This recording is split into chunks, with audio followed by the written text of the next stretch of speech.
For simplicity, I'll just use the cosmological argument. The cosmological argument says that I have an experience of D which required something to cause it. We'll call that C. But C had to have something cause it, which is B. And therefore, there must be a first cause, which we call God. The first cause, God. Now, as you can see, in the nature of the case, this argument is making God out to be what? One more natural cause in the chain. Secondly, in this argument, I have assumed that the unbeliever can make sense of the relationship of C to D and B to C without bringing God into the picture at all. And I've criticized that approach to argument. What I'm now proposing is not that we make God one more of the causes in the chain, but rather that we look at this whole way of reasoning, the concept of cause, and say there could be no concept of cause if God did not exist. God is the precondition for the intelligible use of causal reasoning.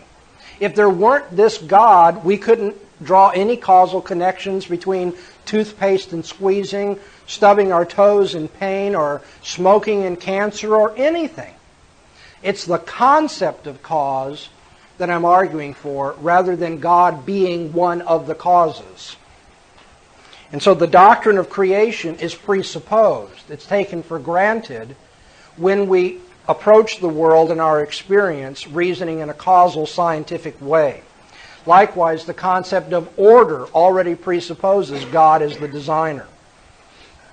The concept of rationality was the debate that I pursued with Gordon Stein. The laws of logic presupposed not an atheistic but a theistic worldview.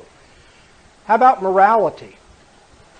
When Edward Tabish at UC Davis argued that he couldn't believe in God because then God would have allowed his innocent relatives to have died at Auschwitz, I tried to turn the tables by pointing out that if you take an atheistic approach to reality, you have no basis for condemning Hitler at all, because what one animal does to another set of animals is morally irrelevant.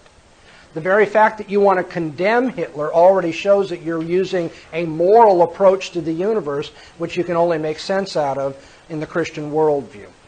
We've argued about freedom and dignity. I said if our brains are nothing more but matter and motion, then we don't have any freedom and dignity to make the decisions we do.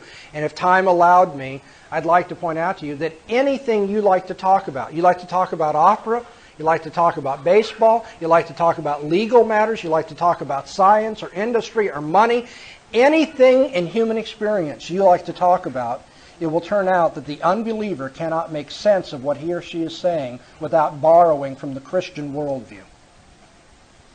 The proof of God's existence is that without Him, you couldn't prove anything. God is the precondition for the intelligibility of all human experience and reasoning.